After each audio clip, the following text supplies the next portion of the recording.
Let's pretend it's 7 o'clock. And here we go. My name is Ian Blackburn. It's Zoom into Wine every Wednesday, right around 7. We get together here to talk about different grapes and places. Tonight, we're talking about Alsace. I'm not sure, a show of hands, how many of you have been to Alsace before, but this is a wonderful place to visit. Absolutely stunning visually, tons of amazing history, the food, the people, and very unique wines. So I'm excited to When are get you into going to do a tour there? we tried a few years back.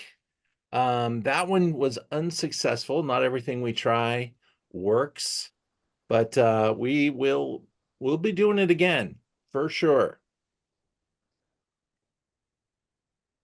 I'm actually heading to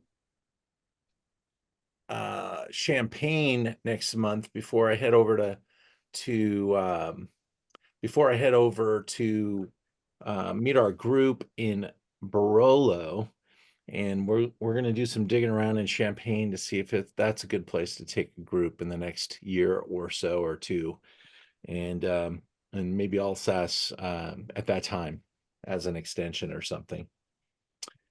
All right. So it's Zoom into Wine. We take on different topicality, and tonight we're talking about Alsace. We've got a great lineup of wines spanning all the different grape varieties and top producers. And here we go.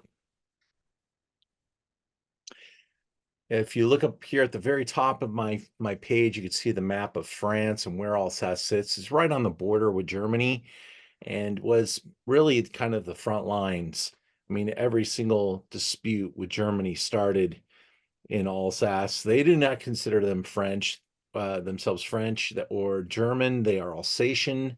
They do speak as much German as they do French, maybe a little bit more German in Alsace, but very distinctive culturally, and really, tied to their place, their history, and their geography is what makes the destination such a unique one. That long set of high altitude mountains really was quite a barrier of entry, quite a border, and also really creates the wines that we're going to be tasting in tonight's session. We're going to start off with an import from Kermit Lynch called Kuentz-Bas. This is a great little Alsatian white blend. It really kind of always comes in as one of the top values on the website. Small producer, established just a few years back, 1795. And they do a fantastic job coming in with this delicious little blended wine, a wine of Alsace. We'll talk about the varietal composition in a little bit, but it's a pretty generous blend. And this is what every little hamlet looks like as you go up and down that mountain range. You hit a little town with a little chapel or steeple, and you got your candlestick maker, your bread baker, your butcher, all those things within this little town. Very narrow streets, which was part of the design to kind of help in protection, not letting armies coming through with horses and carriages and all other kinds of things. So it's really a interesting little setup throughout Alsace. This particular first wine, the Kuentz-Bas, is 60% Sylvaner, 20% Auxerrois, and 20% Muscat. This is truly a wine of Alsace, a white wine. It has, Alsatian wines all have great acidity, but this is a warmer spot, so you're going to get wonderful fruit definition. They pick in a very unique mindset. They want, instead of homogeny like we might be pressing for in a place like Burgundy or Bordeaux, these grape varieties grow, and you're going to have on one cluster some raisin, a little sunburn, a little underripe, a little overripe, and they make a wine that kind of expresses all of those different tonalities. And so you're going to get some residual sugar. And you need that with these very high acid wines. This one is 15.95, and I want to taste it with you right now. That's right, 15.95. I want to say too that Alsace has really suffered. I mean, everything in the world has gotten more expensive except for Alsatian wines. These wines are stuck almost at the same price point that they were 15 to 20 years ago. And I don't think they were probably much more or less expensive 15 years before that. Let's taste it. We'll come back to the slideshow in just a minute. Let me see what you guys are up to. Take a look at the color. We get some array of different colors here. I'm trying to look for something that's white because I keep seeing pink.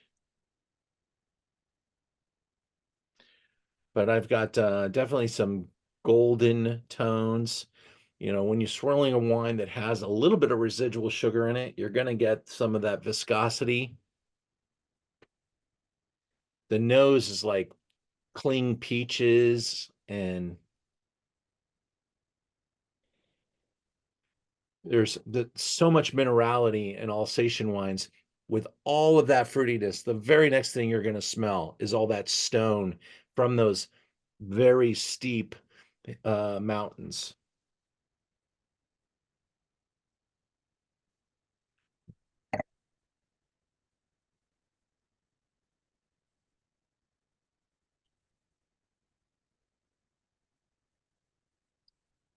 I think this wine is a great house wine that would achieve many wonderful things around the table with a family.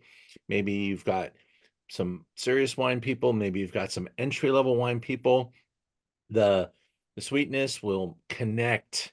I want you to think about having some spicier foods, like maybe some Asian dishes, uh, kung pao type of shrimps and curry. I think curry is really the magic thing here. Either a green or a red curry, whether it's mussels or chicken. Um, Curry would be amazing with this. You could carry it into Indian dishes. Um, you could carry it into Thanksgiving dinner with stuffing and mashed potatoes and gravy and the turkey and the cranberry sauce. This is a real wonderful wine to pull the meals together. A lot of Alsatian cuisine, things that you can make and preserve themselves. Things like duck confit are from Alsace. Things like anything confit cooked with bacon fat, cooked with duck fat, pastries. Um, so there's so many wonderful food innovations in Alsace, and this wine would just pair so well. Just think about duck orange, with a wine like this. Alsatian wines are actually really pretty bulletproof. They'll go with almost everything, and yet we think about drinking them with almost nothing. I think this would be amazing with Mexican food. Some spicy ass tacos with some wonderful green tomatillo sauce on them, or some enchiladas or something like that. I think Alsace could go great with that type of food as well. Stewed meats. This is really an opportunity wine, and I'm leaning on the value here. I just think that at that price point, this would be great for big gatherings, and really make a lot of people enjoy it. I hope you enjoyed that. Any comments if you want to put in the chat, I'll make sure I get to them. Um, but I want you to notice this comes in to your nose, your mouth, your palate with some sweetness, obvious sweetness. But feel your mouth now. That acidity has dried that sweetness out. Without the sweetness, that stoniness will really be intensive. And we're going to see that as our tasting progresses today. you'll see what I'm talking about. So to make this wine fun and affordable, they're using grape varieties that are less expensive. They are using probably less selection, and they are making a very generous, easy to drink wine. Let's move into wine number 2, our slideshow.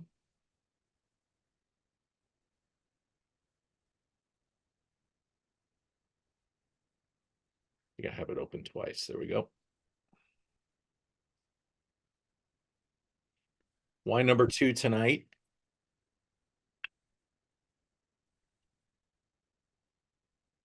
In Los Angeles, I just announced a 100-point dinner at my Learn About Wine site. We do some pretty extravagant dinners. Last week, if you were on the Zoom, we were talking about our upcoming dinner with Petrus. It went magnificent, and this is our next foray. We're gonna have 9. Well, there's a total of 18 wines here, I think, and maybe it's 15 wines. So it's kind of built for an audience of 15, and we do 1 wine per guest. So if we sell out, we'll be tasting all these. Um, there are 900-point wines on this dinner. We take all the reds, we pour them side by side. We don't tell you which one's which. We taste them all. We rate them. Then we take some guesses, and we learn a lot as we're tasting 100-point Harlan Promontory next to 100 Acre, next to Cinquanon, next to Jean-Louis Chave, Hermitage Rouge, Saxum, Vas Felix, Tom Cullity, Chateau Margaux, Penfolds, Grange, on and on. We just added the brand new Sassicaia that we just got this week in inventory, just got a 100-point review. So we added Sassicaia, Poggio de Soto's Brunello de Montalcino, and a 99-point Chakra Trenti y Dos, the 32 vines, plus a nice cross section of whites. And we welcome Krug Champagne will be our welcoming champagne sponsor that evening. So really a fun dinner at one of the top restaurants in LA.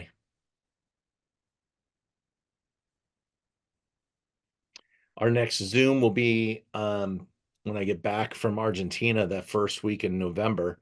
We're going to be doing red wines for fall, and I would love for you to take a look at the detail on the wines that we're going to be tasting. Those pictures should be appearing here. Let me see where they went. There they are. I went by them. They hadn't loaded yet. So we'll cover a lot of different topics on this particular Zoom, allowing us to really explore some unique ideas. This particular little Sangiovese just came into my store. It is unbelievable.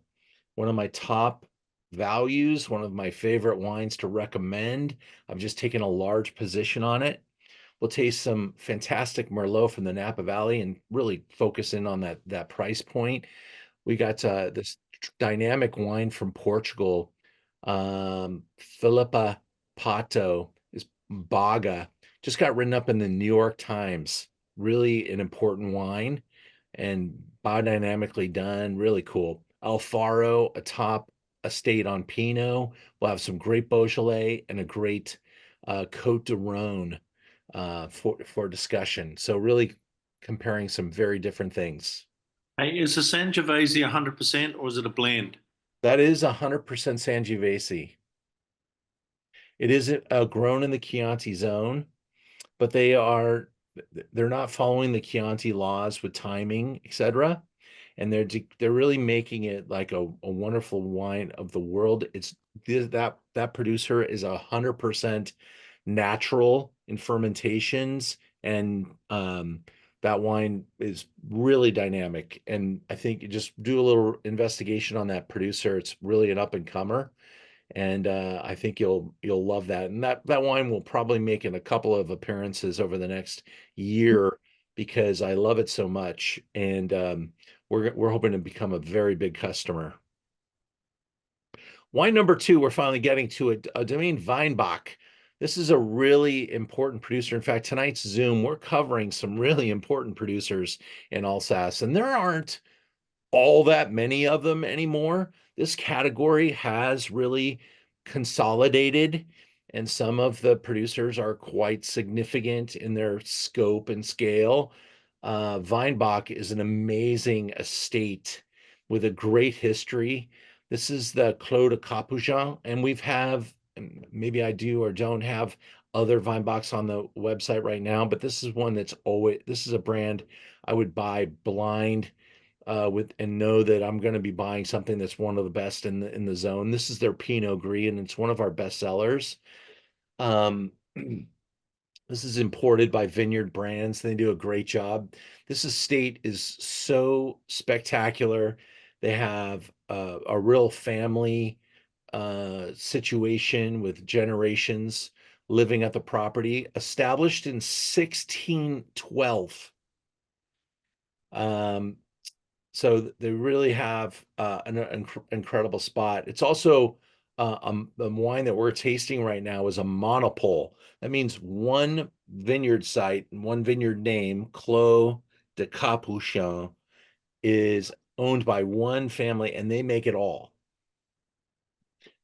And there's only one producer from that site. And Weinbach's always been top rated. They do things with a lot of character and class. So Pinot Gris is the grape variety, also known as Pinot Grigio in Italy, but in Alsace, they're using more oxidative methods. And again, that ripening being a little bit more dynamic, moving from very ripe to barely ripe within the same cluster of fruit.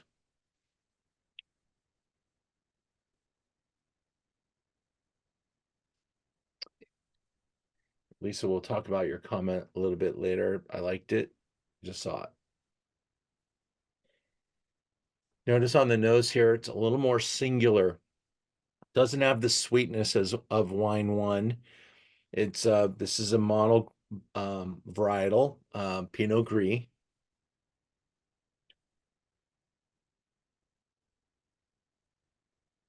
Mm. Makes my mouth water just smelling that wine.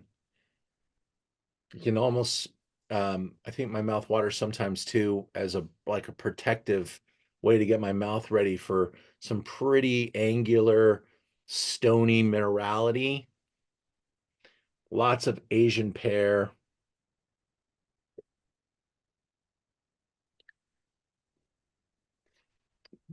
The this says 300 cases imported, so pretty small, pretty small.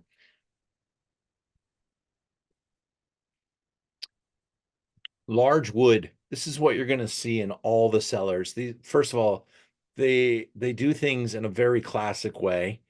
The wood is underneath the first, maybe the first floor of the home of the family. Um, they do things with gravity flow, so things end up, maybe it's even 2 floors down in a cellar like this. It can get wicked cold. So you pick in October, your ferments are running. They might not even finish fermenting when all of a sudden the temperatures are down, sub-zero, and there's snow accumulating. Things actually get really slow in the containers. We're not talking about, you don't see electrical things running all over the place. This is all like handwork and gravity flow, very natural. Um, they're really protective of their place and their character, but there's not a lot of protection here of the wine. So they just let it kind of go cold. It slows down to a point where once the spring comes, things warm back up. It probably starts to work on finishing malolactic fermentation and alcoholic fermentation and with the warmer temperatures. This is a $40 bottle, Capucins. Let's taste it and see what you think.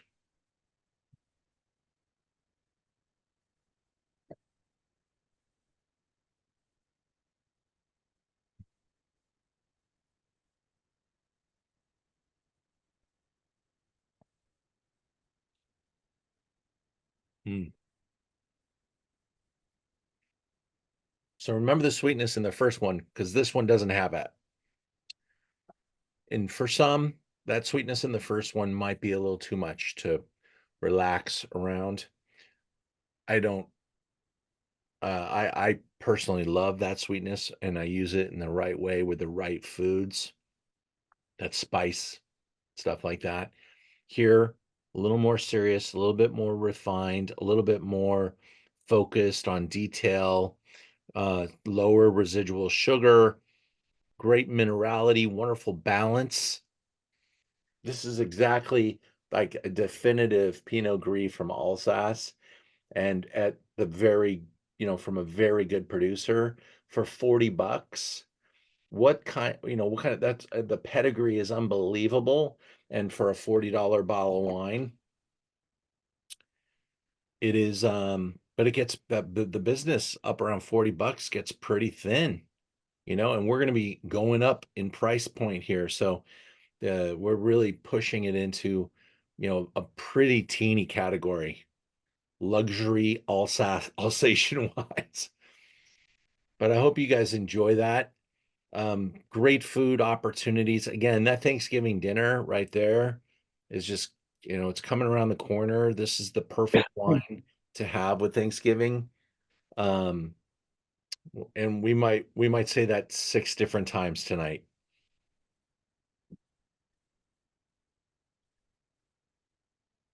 Any thoughts, Tom? Are you doing okay with those? I love them. Good. These are great. Awesome.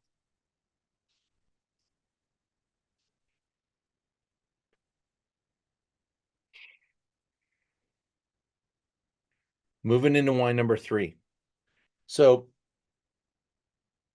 the first wine, generous. The second wine, a little drier. This third one leans back into being generous again. But I wanted to avoid people thinking that all Alsatian wines are sweet.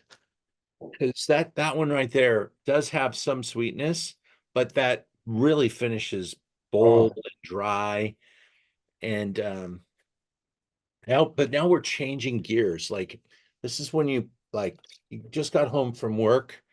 You want to put on your leather jacket and go drive a convertible really fast down PCH. That's what we're doing here. We're getting out of the work car. We're getting into the fun vehicle, and we're gonna taste some Gewurztraminer. This is from Domaine Schlumberger, another great property, great family, lots of history. 135 hectares. That's like 275 acres, all in the Vosges. Really cool. This is what it looks like. This is how the grapes are grown. Steep slopes, no valley floors really. You saw some vineyards around the Domaine, but this is really what uh, they're looking for, is this kind of angle, this type of aspect, thinner soils, more direct sun and weather influence, more concentrated berries. Now, Gewürztraminer, people always say, I don't know how to pronounce that, or what is that Gewürzwine? This is like your opportunity to make food and wine heaven pairings.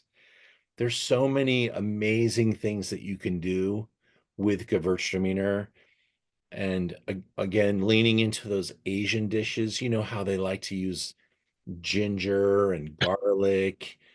Um, that gingerbread spice can really kind of just magically hug the right food item. Now this is a value Gewürztraminer. We're going to taste two Gewürztraminers tonight, one on the high end and one here. This is quite affordable, but I also bought this. I bought this in large quantity in a soft restaurant market. They were moving vintages, and I was able to get in a hell of a deal. I bet if I'm not the lowest price in the country, I got to be amongst them. This is a really good house, and this is their kind of friendly version. 14.95.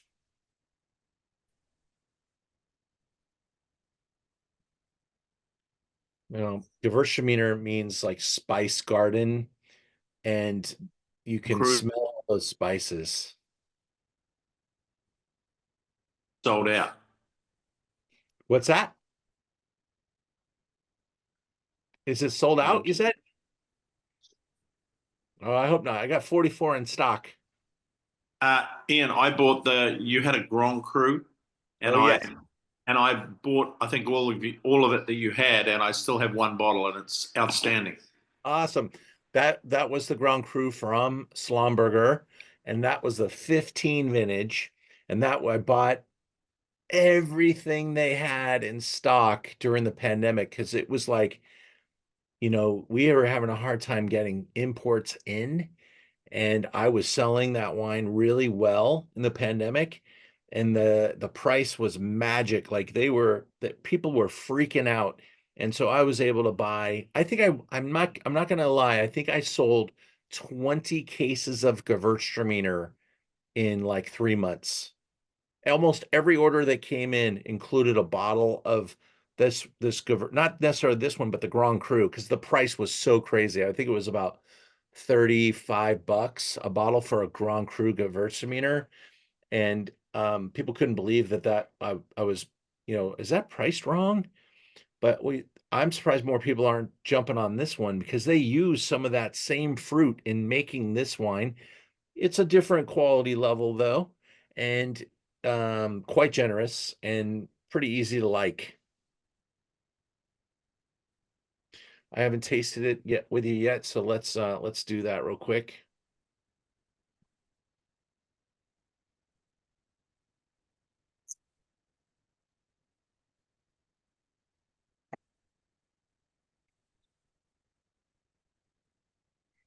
Again, that nose is almost floral and hypnotic.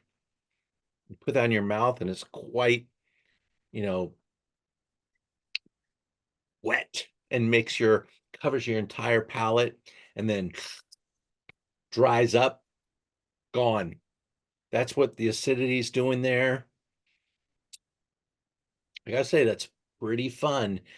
Test it out. Try a bottle of Gewürztraminer with some Asian food, something just a little kick of spice to it. Doesn't have to, be like Thai food that's going to make you cry spicy, but Thai food with this, really good.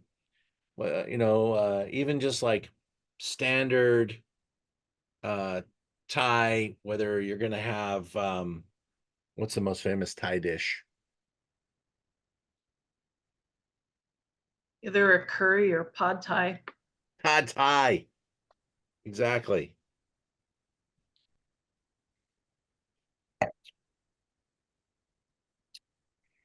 Mm-hmm. Just casually making fun things happen at a really good price point. Again, I want you to think, okay, what wine in California could I sell for 14.95 that has that much character, history, quality? The answer is none. None.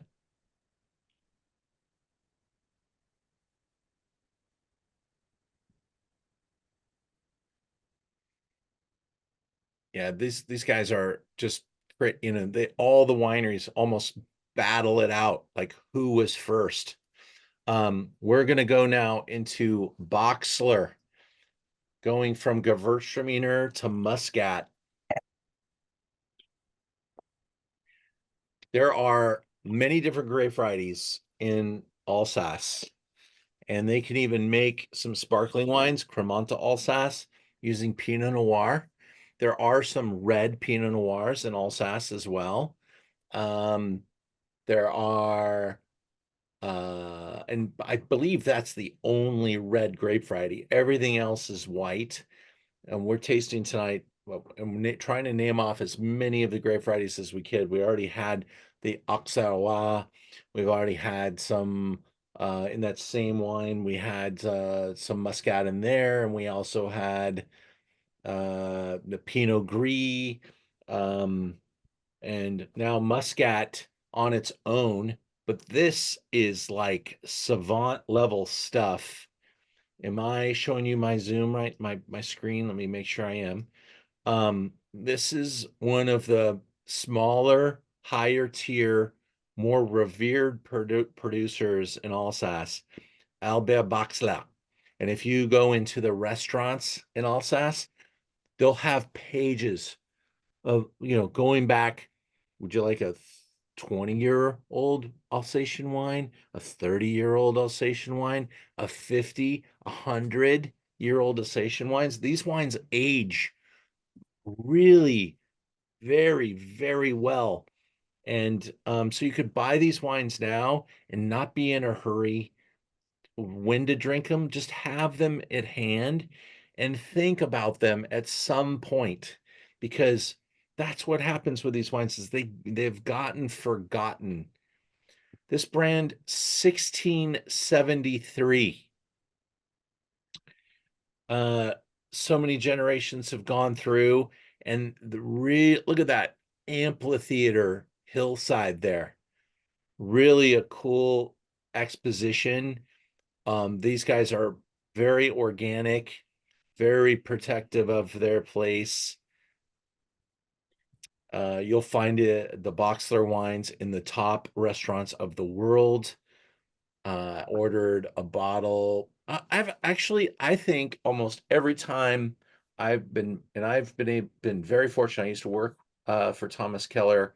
I've been able to eat at French Laundry. I've been able to eat at Per Se. This is the type of wine that is presented with that type of food. And those restaurants love to present them because they're like, oh, this wine goes so good with the food. And then Per Se is charging you like $150 for the wine pairing, and they're presenting you a $25 bottle of Alsatian wine and blowing your mind. This is a moneymaker for restaurants. I can't believe more restaurants don't do this. Now, I said $25 because I was talking about the wine before, but now we're stepping up into Boxler, and this is a more premium producer. But this is dry Muscat.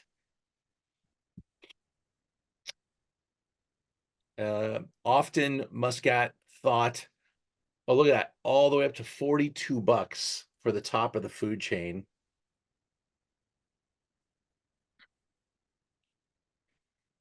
That nose, ooh, come on. That's like begging you. I mean, if you put that blind under somebody's nose, no, I don't think 99 people out of 100 are not going to think Muscat just by smelling that. They might think Alsace because there's something distinctly Alsatian. That minerality is just popping right through there. And what's so cool about Albert Boxler's wines is those volume knobs. It's not just gooey fruit. You got all that stony minerality just like ready to, it's all being protected by that blanket of beautiful fruit and that super cool nose.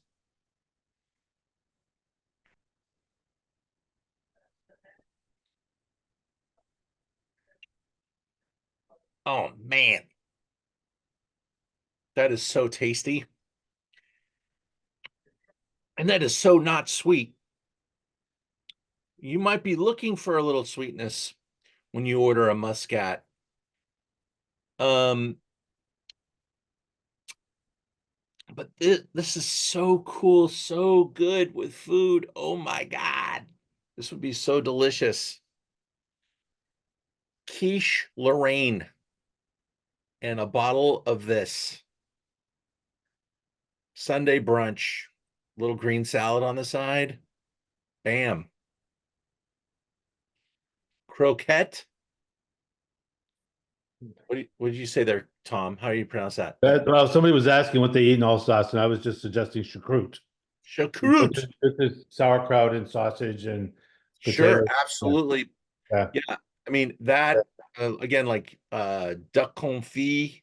yeah, Um, um, certainly going to have a lot of the French classics, whether it's from but quiche is from Alsace. Lorraine is the like major town. yeah. And so yeah, things that where they could make it, bake it, maybe even freeze it or bottle it or jar it, because when that snow fell, they were frozen. They couldn't move, and there's no body of water nearby, or there's so you get a lot of river trout. You get some smoked things in Alsace. They do some really cool smoke stuff. Obviously, the sausage, charcut is and cheeses. Damn, I gotta get to Alsace again now. I'm starving.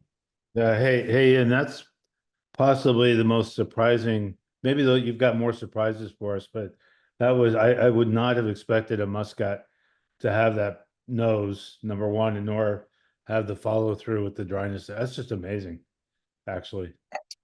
I agree. Yeah. And I am going to take that out to dinner. I have been trying to, like a one-man army, save this awesome restaurant that's in my neighborhood.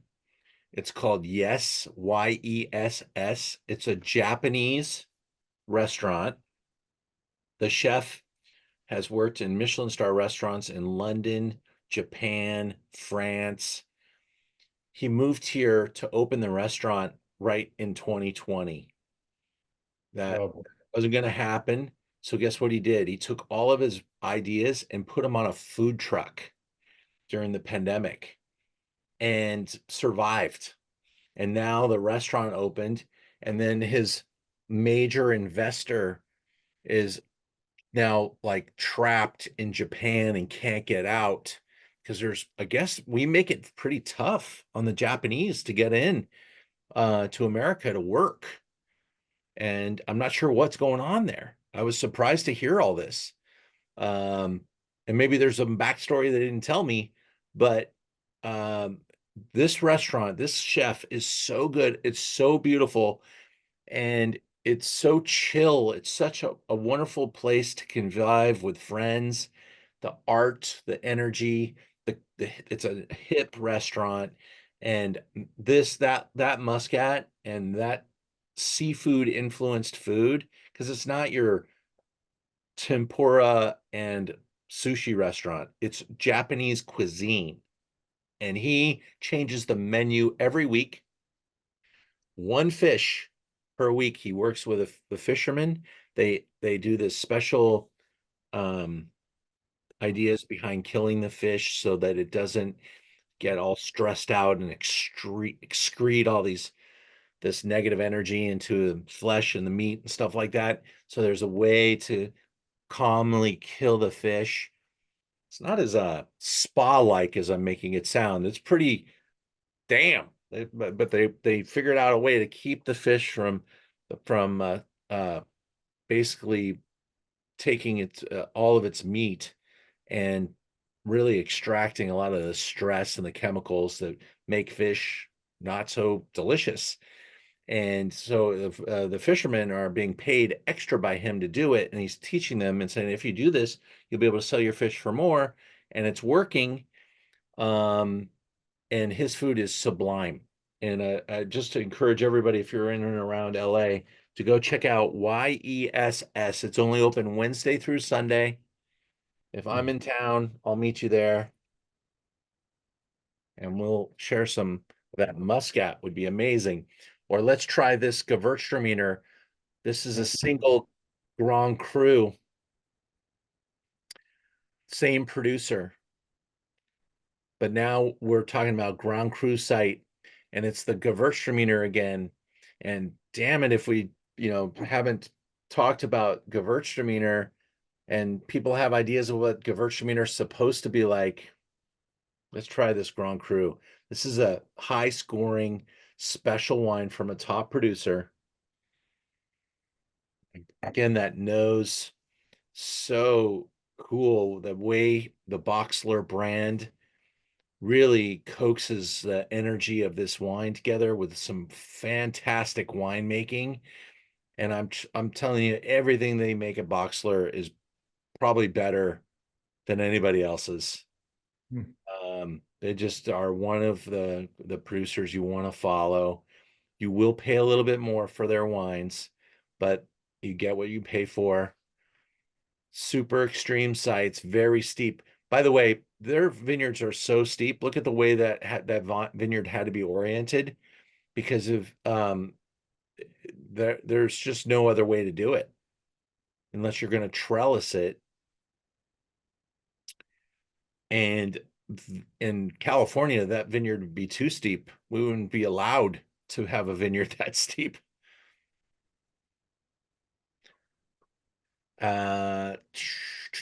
We are talking, I don't know what the word Riesling is doing there, but we're in Gewurztraminer land. Blue cheese. Try this wine with anything with a kiss of blue cheese, maybe just a big chunk of blue cheese. That would be amazing. Spicy foods. Again, curries. We've pounded that table a number of times.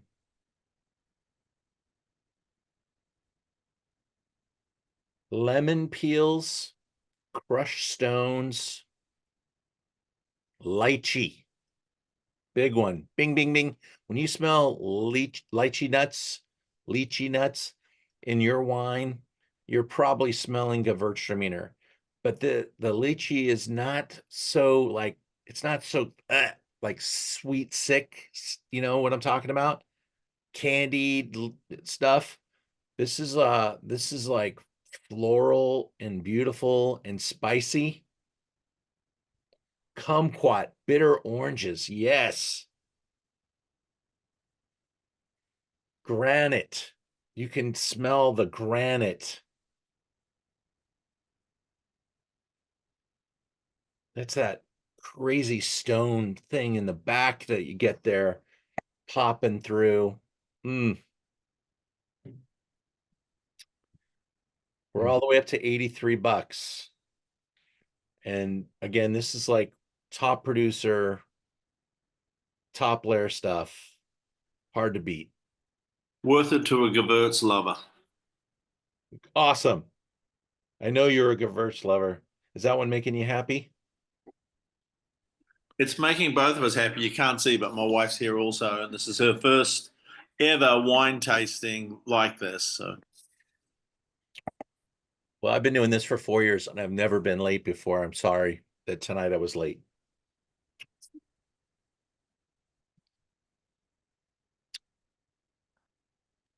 Damn, that's good.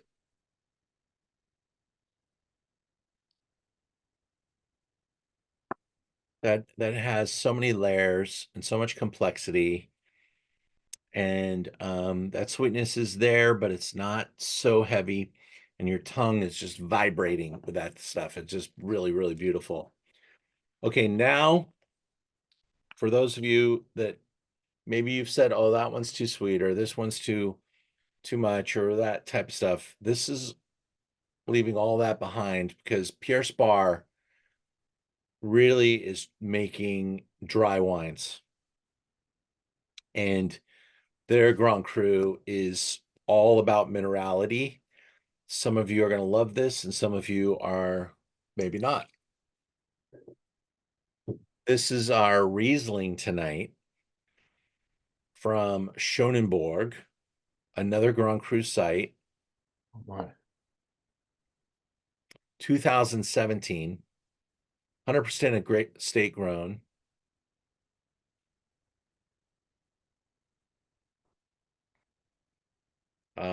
Long aging family. It's not telling me about the year that they came around, but I think they're from like 1750.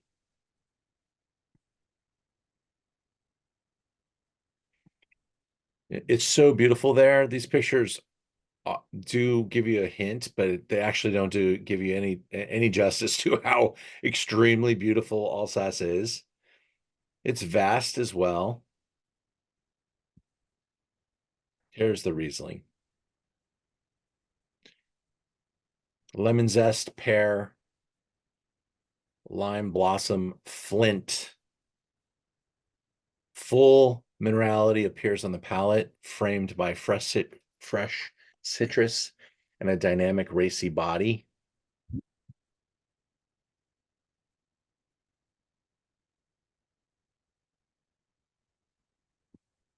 The fruit here is minimal. This is really expressing like more dried pineapple. I think lime blossom, sure, I get some lime in there, whether it's lime zest or, just pure lime essence. There's some dried fruit, there's some cheese, there's some all different types of stuff in here. Really a complex wine. Beautiful, huh?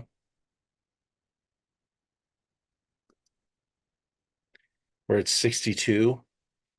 I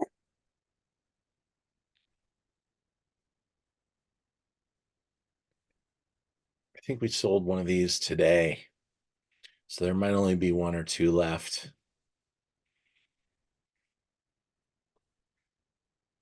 When I bought this, we had 17, 18, and 19. It was like a made for a wine list type of a assortment. There were 8 bottles of each in a 24-bottle assortment. This is all that's left is the 17.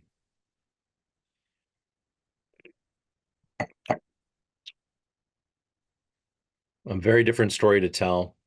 Riesling exists in great quantity, just a little bit to the extreme east of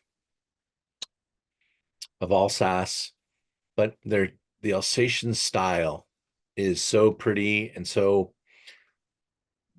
dense and so profound, and the number of food opportunities are so vast. I would challenge you just to think about something you can do some art, some Alsatian wines, and help move this category along. The wines are too good. They are, in the grand scape of things, they're some of the best values on the planet because there's just not that many producers pushing that hard into America. There are a couple other producers that we have on the website. There's, I'm probably due to go back in and just even add another layer of dimension to our Alsatian list, but I really think we have a great selection.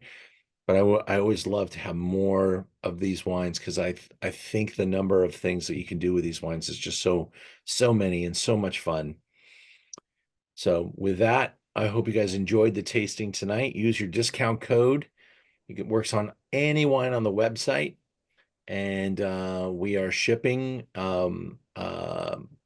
every day, and delivery here in Los Angeles will grow to 3 days a week in November.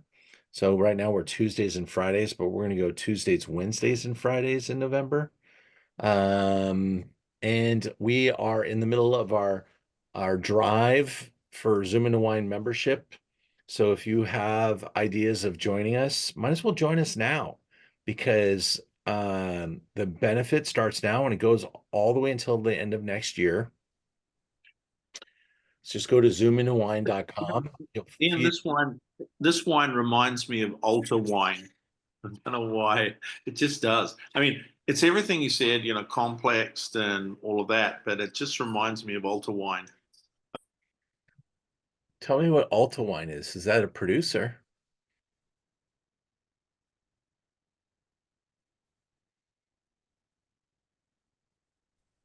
Not sure I know. Muted, Paul. Altar, right? Altar wine. Altar wine, like in the Catholic Church. Yeah. Oh, my. It is very Jesus juice. complex. It is very complex. You went to a nice church, maybe, Paul. Yeah, but my favorite wine tonight was definitely the Grand Cru Boxler Gewurz. It was out of this world, fantastic. I'm lucky I have some, but I need to buy some more. Well, and if you buy me out of stock, we'll order more. But yeah, these things are really wonderful to be able to taste with you guys. And check out the membership options that we have. We have basic membership, and we have some more exotic packages for your consideration to join us. For Zoom into Wine annual membership, starts at $60. And we thank you guys for being here, and we enjoy doing these Zooms. All of them live on the Merchant of Wine Facebook page. If you ever have a hard time signing in or can't watch it with us, it's a ready now. You'll be able to say, oh, there's your face right there. So that's on Facebook every week. And then we have the Zoom into Wine archives on the website. So those all stay there for years and years. And my video editor does some really nice chopping to clean those things up a little bit. But we hope that you guys will stay with us and continue to come back, and we'll keep putting out some really nice wines for you to taste. And thank you very much, everybody. Thanks, Ian. Have a good night. Thank you.